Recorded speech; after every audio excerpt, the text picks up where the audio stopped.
Haleluya. Amen. Nagira ngo mbere yuko dusangira iri jambo ry'Imana mbanze mbibwire, nitwa Fideli Twagira Umukiza, nkaba mbarizwa muri paruwasi ya Kimironko, mfite umugore n'abana babiri bameze neza, madamu araho kandi mwese arabasuhuza nubwo atashoboye kwifatanya natwe uyu munsi, ariko yambwiye ngo mbaramutse, Yesu ashimwe. Amen. Ntabwo ntinda rero kubera ko tugomba gukoresha igihe neza kubera Zoom nyine, ariko nagira ngo mfate akanya nk'umunota umwe dusenge kugira ngo Imana iduhe imbaraga. Uwiteka, mu izina rya Yesu turagushimye ko uyu mwanya watwemereye kuza ngo duterane imbere yawe. Ndagusabye ngo njyewe ubwanjye ngiye kuvuga ijambo ntaba ari njye ahubwo aba ari wowe njye igikoresho, kandi ndagusabye ngo imitima y'abatwumva bateze amatwi aka kanya uyisukure, uyoroshye kugira ngo ibashe kwakira icyo uyizaniye. Ni mu izina rya Yesu tubisabye, amen. Amen. Bavandimwe bene data, ijambo ry'Imana twumvise ni ijambo ryo mu gice cya 54 nk'uko twabyumvise cy'umuhanuzi Izayi. Igitabo cy'umuhanuzi Izayi cyane cyane iki gice ni igice cyiza gihumuriza umuryango w'Imana. Umutwe w'amagambo uragira uti Imana igarura ubwoko bwayo nk'umugore ucyurwa. Bene data, nyuma yo guhanura urupfu rw'umugaragu w'Uwiteka dusanga mu gice cya 53, mu gice cya 54 Uwiteka yongera kuvuga ko agaruye umuryango, agaruye ubwoko bw'Imana. Mu gice cya 54 icyo gikorwa akakigereranya nk'umugore ucyurwa. Umugore wari warahukanye kera byabagaho, igihe kikagera agataha akagaruka mu rugo rwe agasanga umuryango we, biba ari ibyishimo bikomeye. Umuhanuzi rero arakoresha iyi mvugo ishushanyije ashaka kwerekana ko ubwoko bw'Imana bwari bwaragiye kure y'Imana nyine, ariko igihe kikaba kigeze kugira ngo Uwiteka abagarure mu gihugu cy'abasokuruza. Bavandimwe, iki gihe gikomeye, iyo tugeze muri iki gice cy'umuhanuzi Yesaya, ni igice cya 2 cy'iki gitabo cyanditswe mu gihe umuryango w'Imana warimo ujyanwa bunyago, warimo ugenda ujya kure, ariko nyamara bakomeza kugira icyizere ko nubwo bagiye ariko Imana yabo itazabibagirwa. Uwiteka rero abibutsa buri gihe icyo yabasezeranyije, akavuga ati nubwo muri mu gihe gikomeye, nubwo muri mu kaga gakomeye, ariko ndabasezeranya ko igihe kigeze kugira ngo mwongere mugaruke. Niyo mpamvu umuhanuzi Yesaya Imana yamuhaye gutangaza inkuru y'ibyishimo.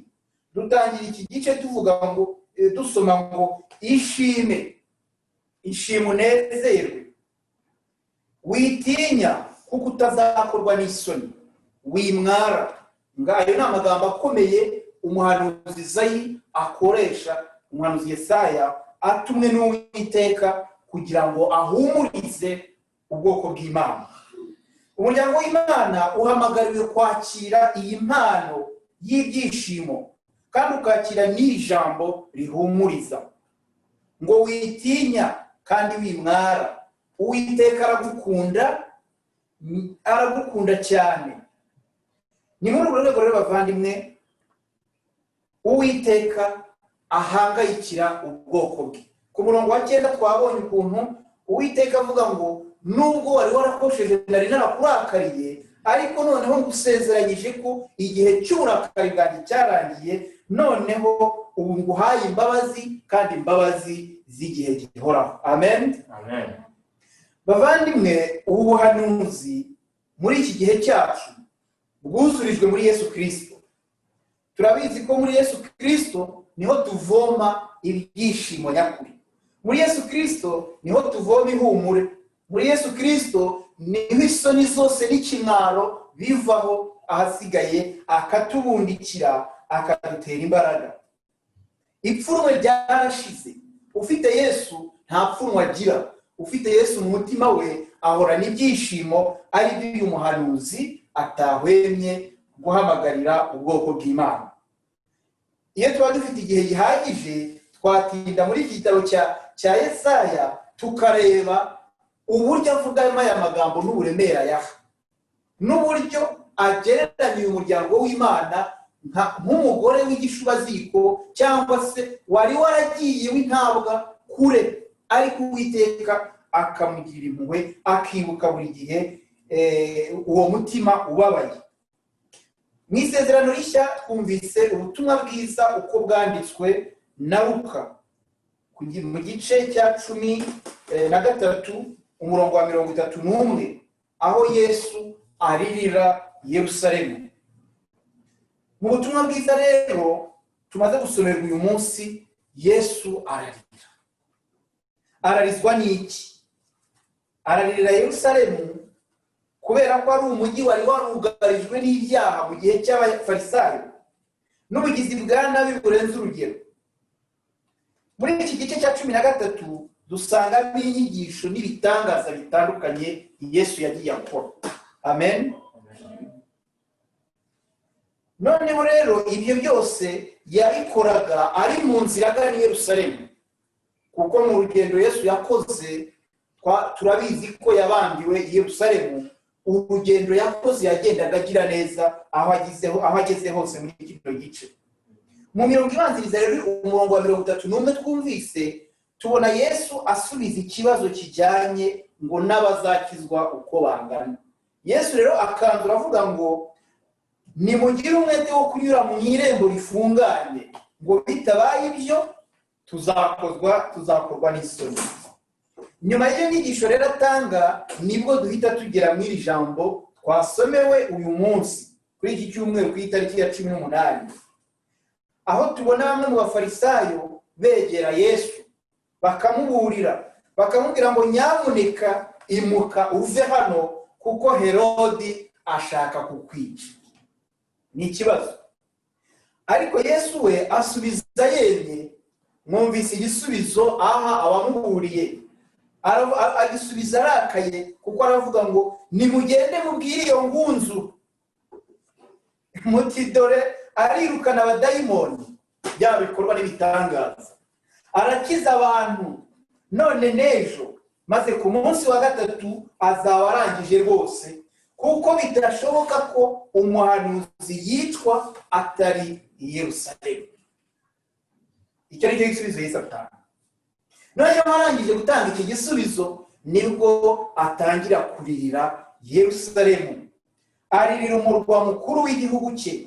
Impamvu twayibonye nta yindi, ni ukubera ukutumvira n'ubugizi bwa nabi bwarangaga umujyi wa Yerusalemu icyo gihe, cyane cyane abawuyoboraga.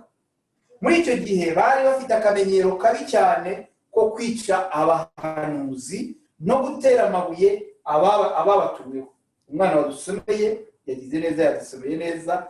Yerusalemu yateraga amabuye ab'Imana yabatumyeho. Ibi rero bikaba byagaragazaga kunangira umutima kw'abatuye Yerusalemu. Imana natwe tugire neza twe kunangira imitima yacu.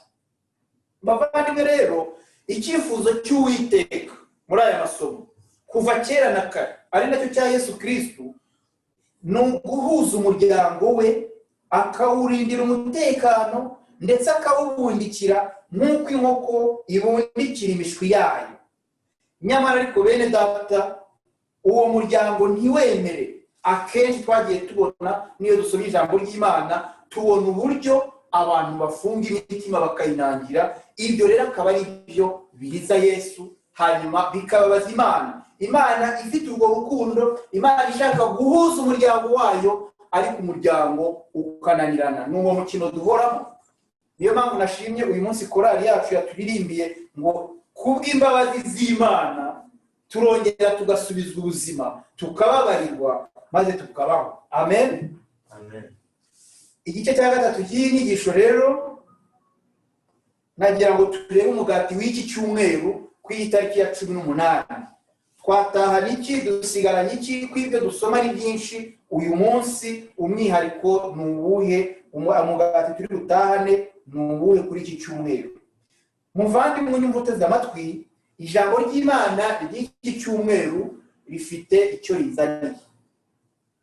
Akenshi urabyumva ukumva ari ibintu usanzwe wumva, ariko buri gihe haba harimo agashya kaje gukomanga ku mutima wawe.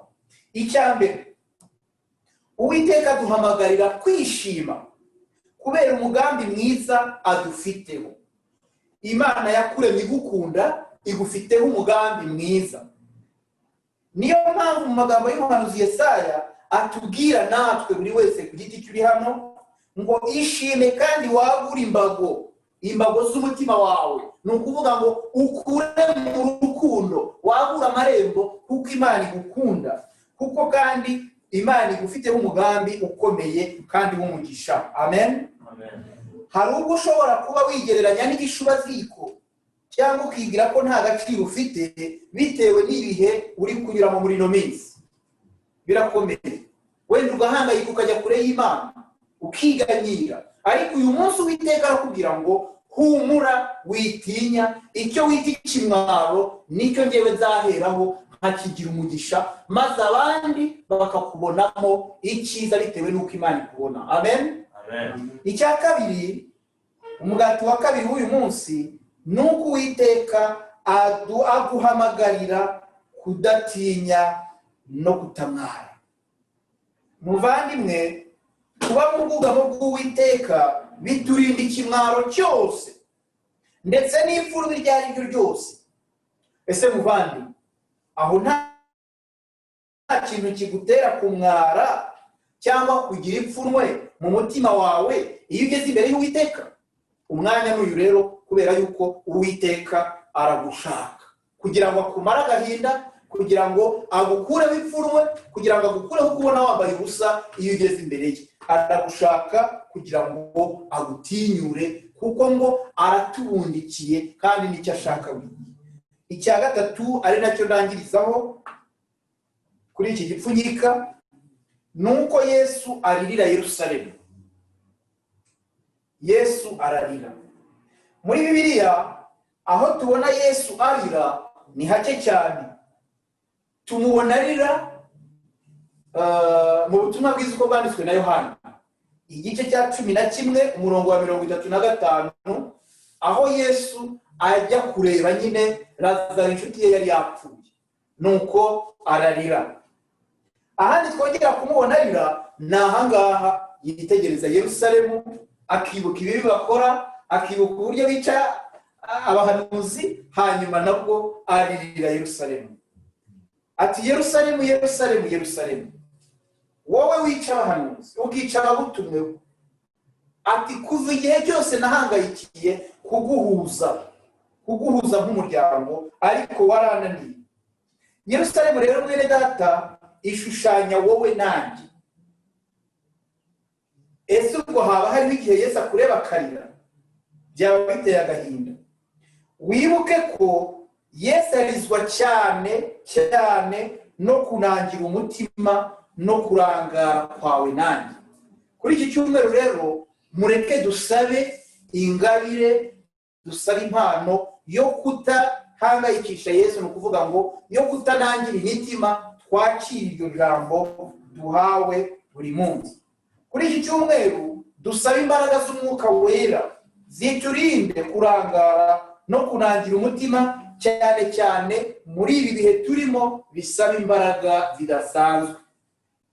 Ijambo nahangaha rigarukiye inyigisho, nagira ngo mbifurize icyumweru cyiza kandi nshimira Imana yatumye mpagarara hano imbere yanyu kugira ngo nsangire namwe ijambo ry'Imana. Dusenge mu izina rya Yesu. Turagushimye Uwiteka Mana yacu, tugushimiye kuri Imana ikomeye, Imana y'urukundo. Uyu munsi washatse ko tuzirikana ku mbabazi zawe, tuzirikana ku rukundo rwawe ruhora ruduhamagara.